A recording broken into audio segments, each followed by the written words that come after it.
muito que refalar a reportagem da jornalista da TVI, Ana Leal, que partiu em busca de histórias escondidas de uma religião com a qual já todos nós nos cruzamos. As testemunhas de Jeová ainda são uma seita. É uma seita revolucionária. Uma seita revolucionária é aquela que acredita que este mundo já não tem emenda possível. Em que esta fotografia devia ter cerca de 4 anos, que foi mais ou menos a altura em que os meus pais ingressaram nesta organização. Sentiu-se manipulado? Completamente. No início era bom, porque pensava que ia ter a vida eterna, mas também era muito difícil pelo facto de não poder fazer coisas normais que as crianças da minha idade faziam, festejar aniversários. Maria, uma salva de palmas. Natal, Páscoa, não receber presentes, para mim era uma coisa muito triste. Fiquei com uma depressão, fiquei durante muito tempo fechada aqui no quarto. Era chegar da escola, estudar os livros, as sentinelas, tudo para, nos dias de reunião, está tudo pronto e eu poder comentar.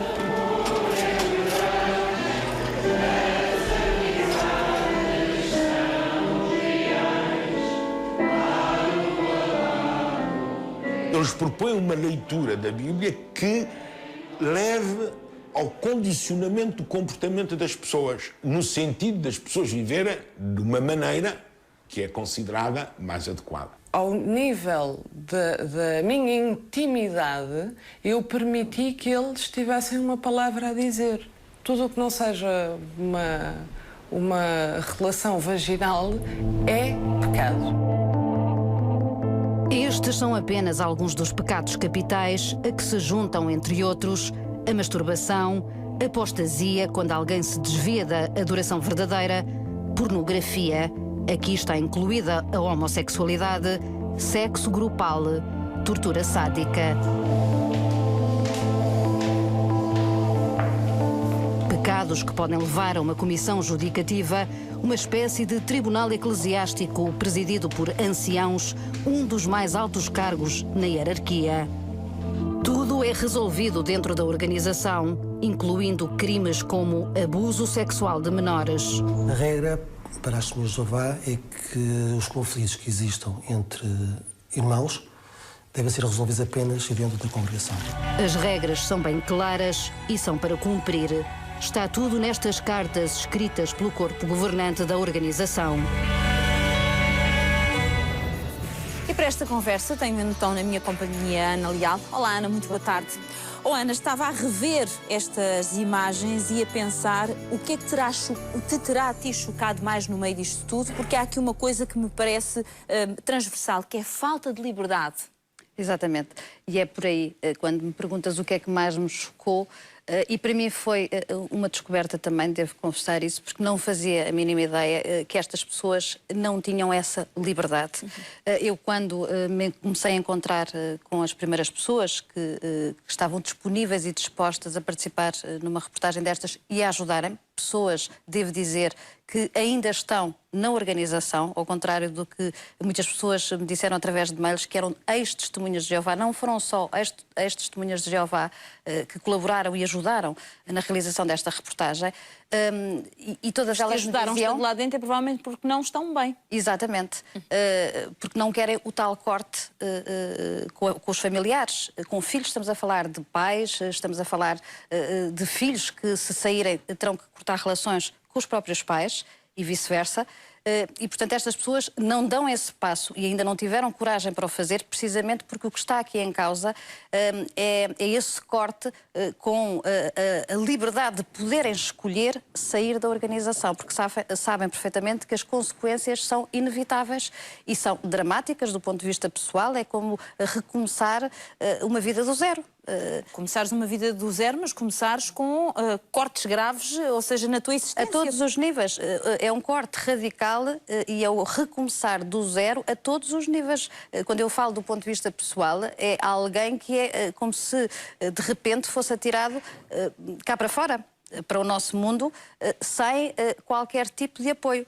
sem qualquer tipo de laço afetivo, porque a maior parte destas pessoas vivem em função da religião e, portanto, é como se vivessem ali num gueto em que tudo o que é exterior não interessa. Mas quer dizer, não interessa, mas depois vive tudo debaixo de uma campânula, vamos dizer assim, que é a religião que supostamente justifica tudo. Justifica as proibições, justifica as regras, justifica a vida que se preconiza aqui, não é? E eu pergunto se, à medida que foste ouvindo estas pessoas, se na verdade a fé, verdadeira fé, faz sentido no seu coração, já que estas pessoas... aquilo que relatam é um rol de proibições. Onde é que fica a fé no meio de tudo isto? Essas pessoas consideram-se eleitas. As que ainda estão de corpo e alma na organização consideram-se eleitas e, portanto, acreditam, têm essa fé de que serão as únicas que irão sobreviver ao Armagedão.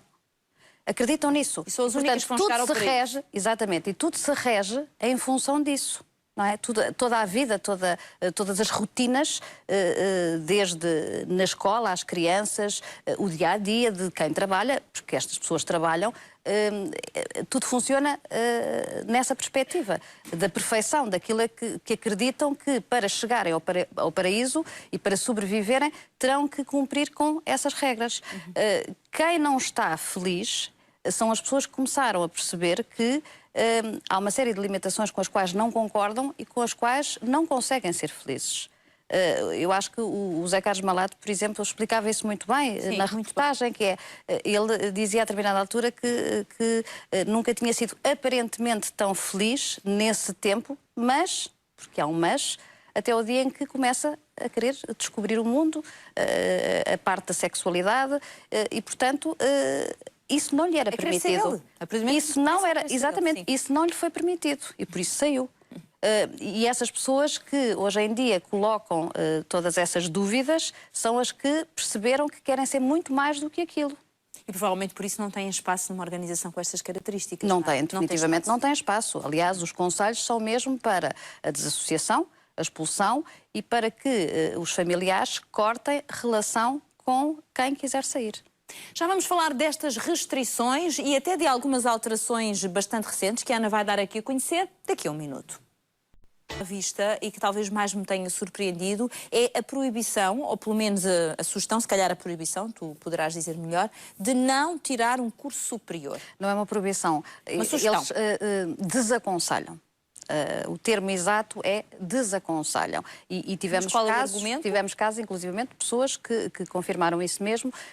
Quando quiseram tirar um curso superior, receberam a visita dos anciãos em casa para tentar perceber que tipo de livros é que andavam a ler, o que é que andavam a fazer. Para aspirarem a tirar um curso superior. Exatamente, porque é uma forma também de manter as pessoas na ignorância, porque obviamente que frequentando uma universidade, isto é a minha leitura, frequentando uma universidade... com gente que... e com conhecimento. Com conhecimento, com mente aberta, e há uma mistura de culturas normalmente muito interessante e muito rica, não é? Exatamente, e começas a questionar, que é isso que eles querem evitar.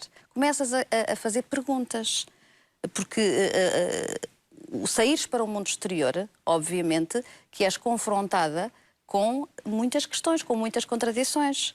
E ali não há espaço para isso, não há espaço para questionar.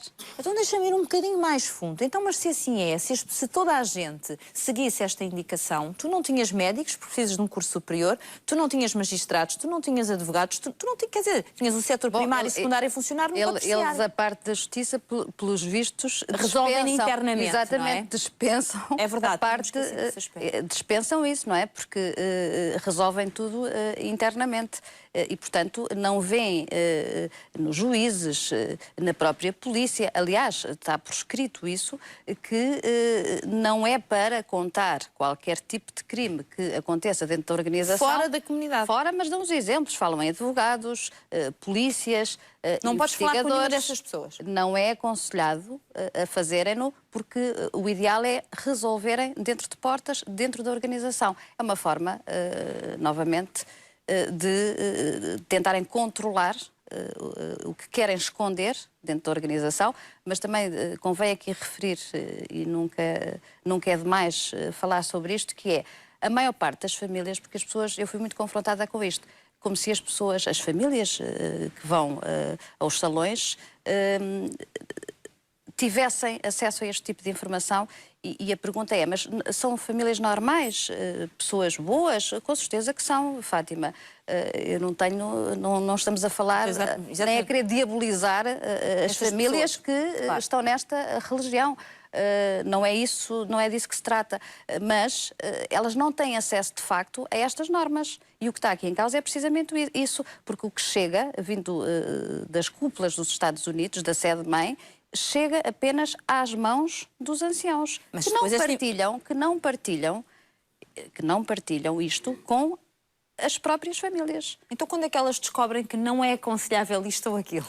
Quando pensam fazê-lo? Não, o que faz parte das rotinas, obviamente, isso sabem, não é? O não comemorarem os aniversários, o Natal, o ser desaconselhado a ir para a universidade, obviamente que sabem e acreditam que isso é o ideal e que isso é o normal. Eu estava-me a referir, por exemplo, à ocultação de crimes, que ainda muitas delas estão incrédulas. Eu recebi e-mails de pessoas que não acreditam. E eu pergunto, mas como é que é possível não acreditarem se eu mostrei documentos da própria organização? Aliás, tu tens aí um documento. Aliás, isto tive agora acesso, hoje, nomeadamente, que são orientações vindas novamente dos Estados Unidos. É uma espécie de checklist de orientações que vêm para ser cumpridas, para teres uma ideia, até 2015. 31 de dezembro de 2015, e que são orientações para os anciãos para destruírem todos os documentos comprometedores para a organização. E, nomeadamente, posso, só para recordar aqui algumas das coisas, nesta checklist, portanto, pedem mesmo para uma checklist para a auditoria de arquivos, assinalar as caixas à medida que finaliza esta tarefa, portanto, para pôr uma cruzinha. E depois refere que são todos os assuntos e minutas das reuniões de anciãos, desde notas de reuniões, notas pessoais, ou seja, aqui está, mais uma vez, uma prova de que eles querem destruir tudo o que seja comprometedor. E que ponha em causa, obviamente, as coisas que eles têm andado a esconder. Eu acho, isto é a minha leitura, que isto tem a ver com, eu acho que muito brevemente vai rebentar mais um escândalo em Inglaterra, como aconteceu de resto na Austrália. Está uma comissão de investigação precisamente a investigar as testemunhas de Jeová em Inglaterra e, portanto, provavelmente, muito em breve, há meses que isto está a acontecer. Já há muita informação vamos deve ser estar confrontados com mais um escândalo, porque a Austrália foi um escândalo quando se soube que durante 6 décadas ocultaram e omitiram abusos sexuais dentro da organização cometidos por pessoas das testemunhas de Jeová. Qual foi o impacto que tu tiveste com esta reportagem? Feedbacks que te chegaram? Porque eu imagino que tenha mexido muito com as pessoas. Eu vi a reportagem e calculei o que é que poderia ir na cabeça das pessoas, não é? Houve duas visões que é normal acontecer numa reportagem com estas repercussões. Foi a reportagem mais vista do ano, para teres uma ideia, que, por um lado, as pessoas que ainda continuam incrédulas dentro da organização, e que eu só consigo compreender, e incrédulas na parte dos abusos sexuais, só consigo perceber isto de uma forma que é a lavagem cerebral, porque não é normal que perante os documentos que eu apresentei as pessoas ainda tenham dúvidas, não é? Só não vê quem não quer, que é mesmo assim. Por outro lado, pessoas que estão dentro da organização a quererem testemunhar, a pedirem-me uma segunda reportagem, porque ganharam coragem para dar a cara e para relatar o seu testemunho, contarem na primeira pessoa o que estão ainda a viver.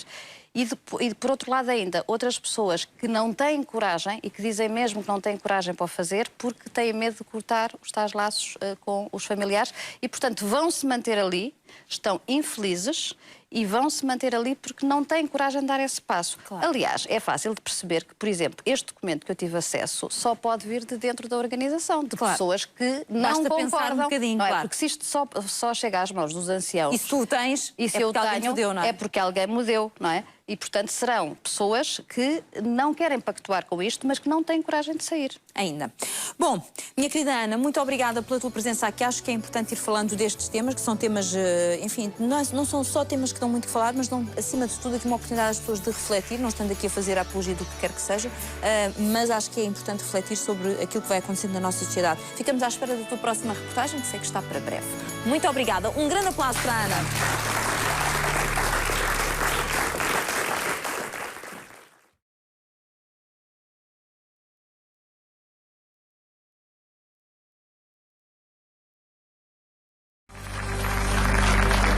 Já estamos habituados aos trabalhos surpreendentes da jornalista, porque é de jornalismo de investigação que estamos a falar, Ana Leal, com que nos presenteia.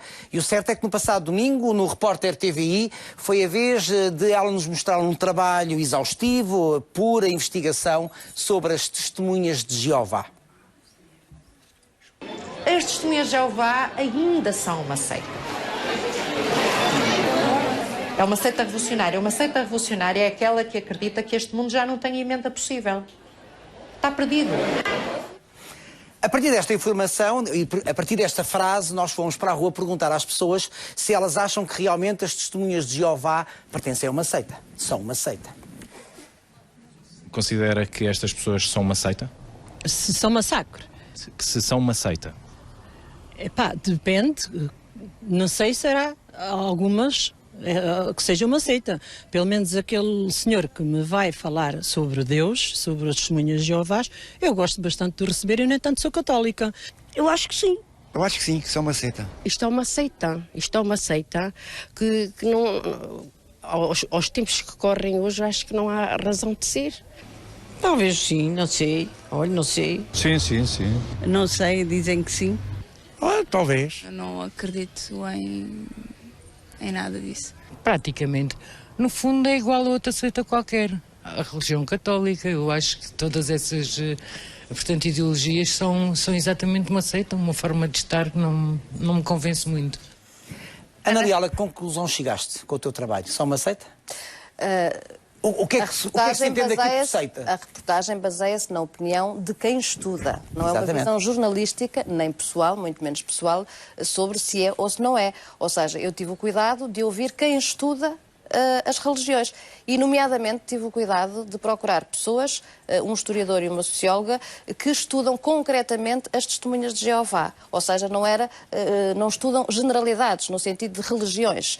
E, de facto, tivemos a resposta que ainda é considerada uma seita. No sentido, que também foi explicado, de que devem obediência, neste caso, a uma cúpula, a um chefe carismático, e que acreditam que este mundo está perdido, que não tem recuperação possível, e eles são considerados os eleitos. Eles não aceitam, e penso que isso foi bastante evidente na reportagem, não aceitam a autoridade do mundo. O mundo somos nós, que estamos contaminados. E, portanto, não aceitam qualquer tipo de autoridade. Estamos a mas isto falar passa-se com outras da crenças. Polícia. Isto passa-se com outras crenças religiosas. Com certeza. Mas, neste caso, estamos a falar das testemunhas de Jeová. Não aceitam a autoridade da polícia, do governo, de advogados.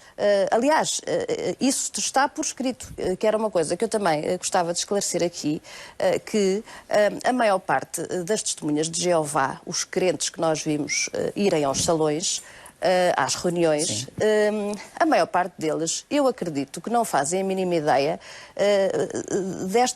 do teor e do conteúdo destas ordens que vêm da sede-mãe nos Estados Unidos. São crentes que vão às reuniões. Porque se sentem bem lá, porque... Exatamente, porque acreditam. Encontram ali a paz, a tranquilidade. Eu recebi muitos mails de famílias, testemunhas de Jeová, que me diziam, mas nós somos boas pessoas e as nossas famílias são famílias que acreditam, que vão e não queremos acreditar que isto é verdade. Ora bem, o que eu tenho a dizer é que, de facto, isso é possível. Porque estas ordens que vêm da sede-bem para Betel de Portugal, que depois distribui para todas as congregações, mais de 600 que existem em Portugal, chegam só exclusivamente às mãos dos anciãos, que são um dos cargos mais elevados da cúpula. Por exemplo, esta carta diz mesmo a todos os corpos de anciãos. Portanto, chegou dos Estados Unidos, chega a Betel e é distribuída para os corpos de anciãos. Neste caso, procedimentos quando estão envolvidos assuntos jurídicos. Isto chega às mãos dos anciãos, não chega às mãos dos crentes.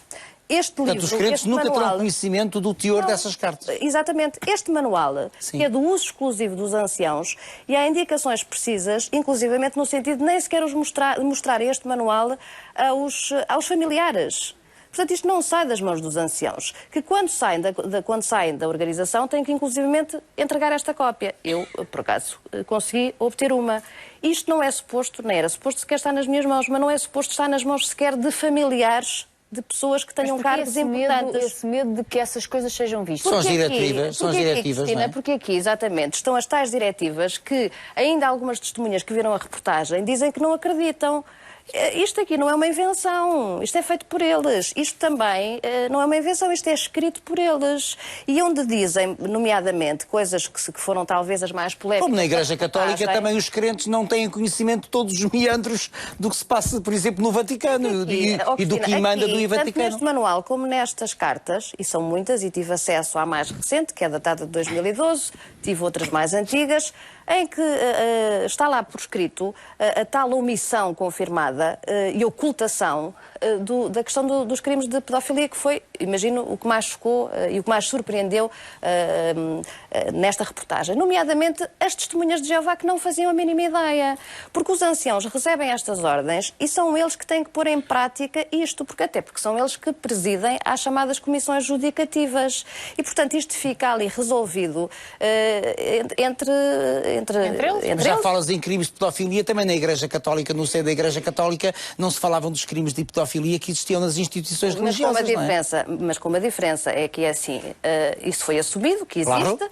Que existe, muitas décadas depois. Mas com uma diferença, Manuel, que se saiba, não existem normas escritas no sentido de vamos omitir e vamos resolver tudo dentro de portas. Inclusivamente as comissões judicativas que eu comparei como tribunais eclesiásticos, eu como católica não sou julgada numa comissão judicativa, não é? E aqui são os crentes que são julgados em comissões judicativas. Portanto, é mas, por exemplo, se uma testemunha de Jeová, se um crente tiver um problema que o obriga a ir a tribunal, que o obriga, portanto, a obedecer a normas jurídicas do nosso Código Penal, como é que é? Como é que lida com isso? A maior parte não vai.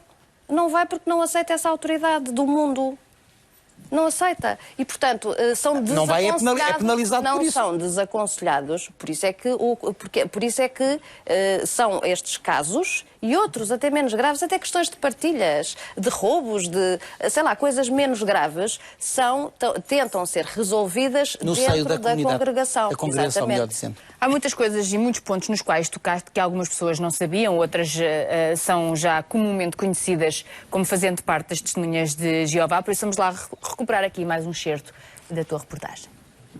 Este é o cartão que todas as testemunhas de Jeová têm que usar, que é a declaração médica, que não aceitam não aceitam sangue, e com isto nenhum médico pode violar esta vontade. Esta é uma das capas de uma das revistas da organização. Jovens que colocaram Deus em primeiro lugar e que, por isso, optaram por morrer. Como é que pode não considerar um incentivo uma publicação que tem como capa crianças a dizerem que morreram por Jeová? Isso não é um incentivo à morte, é um incentivo a de facto, não fazer uma coisa que vai poluir a alma. Percebe? A alma é mais importante que a vida. Para esse grupo religioso, a alma é mais importante do que este corpo. A minha mãe teve um cancro do cólon e, portanto, essa questão pôs-se com muito cuidado. Ela pediu-me para eu assinar uma declaração, enfim, como suportava, digamos, essa ideia de que, no fundo, que atestava que ela estava no seu perfeito juízo quando assinou a declaração e, portanto, eu assinei. Mesmo podendo morrer. Mesmo podendo morrer. O conceito da alma ser mais importante que o corpo também é cara à Igreja Católica. Sim. Não é? Mas não chegamos a este ponto. Claro que não, claro que não. E nós fomos ouvir a opinião dos portugueses em relação a isto. Sabia que estas pessoas não podem então doar sangue e fazer transfusões de sangue em caso de saúde. Sim. O que é que o senhor acha disto? Acho uma estupidez, talvez. Ignorância e estupidez. Ridículo, acho uma estupidez. Acho uma religião com características estranhíssimas. Sei. Qual é a sua opinião sobre isto? É uma coisa fora de série, não acho que não tem lógica. Acho mal. Acho mal. Porquê? Não se pode deixar morrer uma pessoa de família para não se dar sangue. Sim, senhor. Sim, isso já há muito tempo que se sabia disso. Já. O que é que acha sobre isso? Acho muito mal. Se a gente tiver um filho mau, um neto mau, eu acho que a gente temos que salvá-los, não é? Acho muito mal mesmo, já tem morrido muitas pessoas por causa disso. Sabia, já tinha ouvido falar. Sabia que eu sou uma pessoa com problemas de saúde e já uma vez fui fazer um exame ao Barreiro e estava uma senhora e disse-me isso. E eu disse para a senhora, cada um tem a sua região, mas eu acho isso muito mal. Porque a senhora, se tiver um filho a morrer, deixa o seu filho morrer para não dar sangue. Eu acho que a senhora está errada nesse aspecto. Por termos a nossa religião, não temos que mandar na vida dos outros. Ana, esta talvez das mais mas também das compreendidas, não é? Sim, mas também das mais conhecidas. Sim. Eu acho que isto, talvez, da reportagem tenha sido o que menos surpreendeu, no sentido que nós tínhamos todos esta noção. Para a maior parte das pessoas, que é das coisas que nós ficamos com ela na memória. Exatamente. Não é? Agora, eu acho claramente que é um incentivo. Quando se faz capa das próprias publicações da organização, é uma publicação da organização, em que se coloca rostos de jovens que morreram em nome de Jeová. E no interior, inclusivamente, vêm lá os diálogos das conversas que estes jovens e crianças tiveram com médicos e com pais, porque tiveram que dar, quando são menores, não é? Tem que ter autorização dos pais. E, portanto, isto é um incentivo claro a morrer-se em nome de Jeová, ou pelo menos não se pôr em causa aquilo que Jeová defende, os tais valores que eles terão que seguir à risca para poderem passar para o paraíso. São os eleitos, são os que irão sobreviver no novo mundo. Jeová, pelos vistos, também se imiscui na vida privada, na vida íntima de quem faz parte da congregação, porque há também diretrizes muito específicas em relação à vida sexual. Exato, então vamos lá rever esse momento.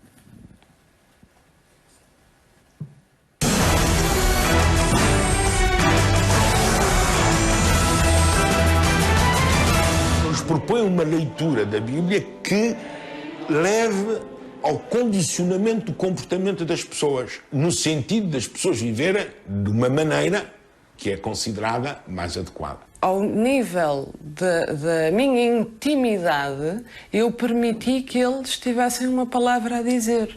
Tudo o que não seja uma relação vaginal é pecado. Sexo anal, masturbação, sexo oral, é pecado, ponto. Não se pode. Estes são apenas alguns dos pecados capitais a que se juntam, entre outros, a masturbação, a apostasia, quando alguém se desvia da adoração verdadeira, pornografia, aqui está incluída a homossexualidade, sexo grupal, tortura sádica. A bem dizer, não se tem uma vida privada. Pelos vistos, e que isto leva a uma comissão, é motivo, quando se sabe, é motivo para uma comissão judicativa. Ou seja, a pessoa que cometeu este crime vai a uma comissão judicativa onde ou mostra arrependimento e pode continuar na congregação, ou pode ser desassociada, ou seja, expulsa com as consequências que nós ficámos a conhecer também, que é outro ponto que a mim me parece, enfim, bastante polémico, que é a questão da ostracização, porque de facto estamos a falar familiares e amigos, e por familiares chegados. Eu recebi mails de pais que não estiveram envolvidos nesta reportagem, a contarem histórias precisamente de filhos que agora cortaram relações com este pai e famílias completamente que cortaram laços, pais com filhos, mães, avós com netos, precisamente porque prevaricaram, porque cometeram os tais... Mas cortam esses laços porque entendem que esses laços devem ser cortados porque há uma norma que os estipula, ou porque têm medo depois do que a própria congregação vai dizer? Eu acho que são as duas coisas. Pois. Nós vimos também na reportagem, até em congressos das Testemunhas de Jeová, esse apelo. Aliás, era feita a pergunta por um ancião, como é que nós devemos agir perante um irmão que tenha falhado? E a resposta é precisamente que devemos nos manter no caminho de Jeová. Já recebi aqui muitas mensagens, como deves calcular, e tenho aqui uma de uma senhora que diz: é tudo verdade, eu sou filha de um ancião e sei o que sofri na pele. Eu recebi muitos mails, tenho aliás a caixa inundada de mails, de facto de pessoas a dizerem que é importante este alerta. Eu acho que foi também importante para testemunhas que não faziam a mínima ideia de coisas que acontecem, nomeadamente a questão da ocultação. E a pergunta que eu ainda coloco é como é que ainda existem pessoas que continuam, e recebi muitos e-mails nesse sentido, quase eu era a apóstata, ou seja, eu acusada de apostasia, que continuam a não acreditar. A reportagem é uma reportagem documentada, com provas, documentos da organização, não é? Ainda agora acabei de mostrar este manual dos anciãos, e portanto, e outra coisa que para mim continua a ser surpreendente, como é que as pessoas ainda se interrogam quando a própria cúpula na Austrália assumiu, não é, perante uma investigação, que de facto ocultou e omitiu aquele tipo de crimes. Mas tu encontras um lado bom, porque há aqui depois uma pergunta que é pertinente, mas o que é que vocês pretendem com isto? Porquê é que não mostram o lado bom? Porque há uma frase que a mim me impressionou muito, que era, eu não sei se foi o Malato que disse ou se foi outra pessoa, que ele dizia, eu era profundamente feliz. Foi o Malato. Sim, foi, não foi?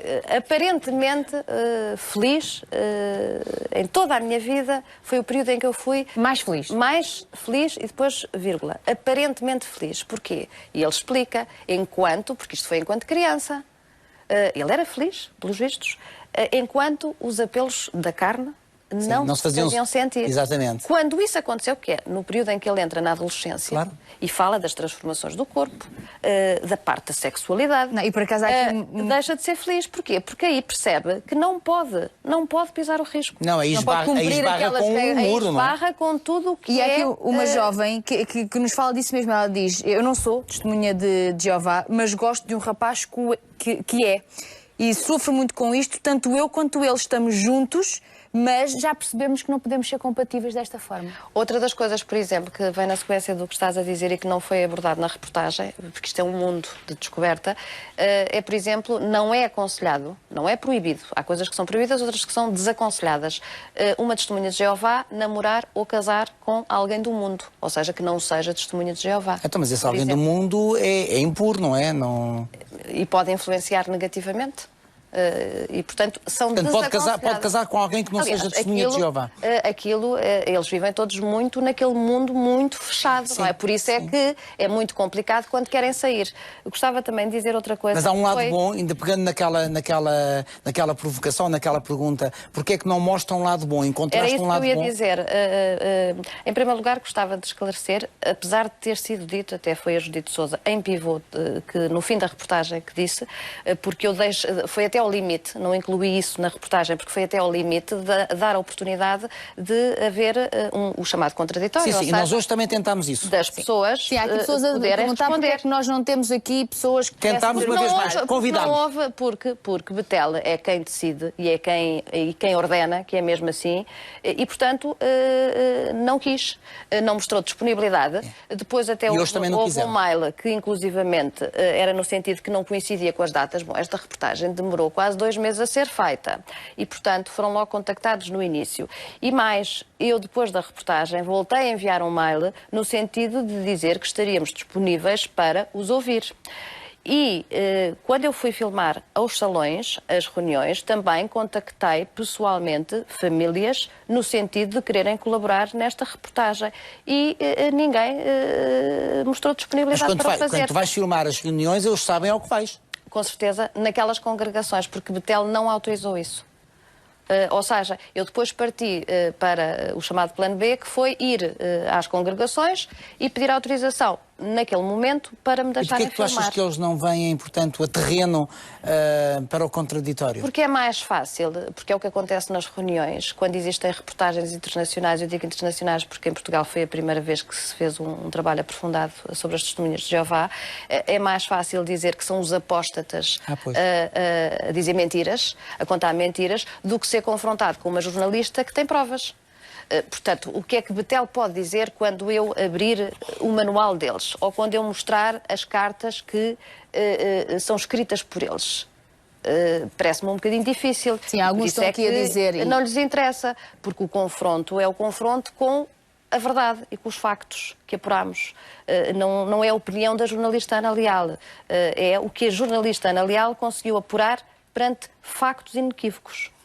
Mas há aqui algumas pessoas que estão a contradizer um bocadinho aquilo que tu dizes, que dizem que não aceitam a transfusão de sangue, sim, mas que há alternativas a isso e que só não aceitam porque o sangue transmite muitas doenças e por isso eles Mas não qual é a alternativa a uma aceitam. transfusão de sangue? Não, eles aceitam, isso também foi uma mudança, eles vão mudando ao longo dos tempos. Ou seja, havia uma fase de radicalismo que não aceitavam, por isso simplesmente, transfusões de sangue, hoje em dia aceitam as chamadas frações. Mas é o que diz também uma testemunha na reportagem, no caso de uma emergência médica, inclusivamente determinadas operações, que não é possível.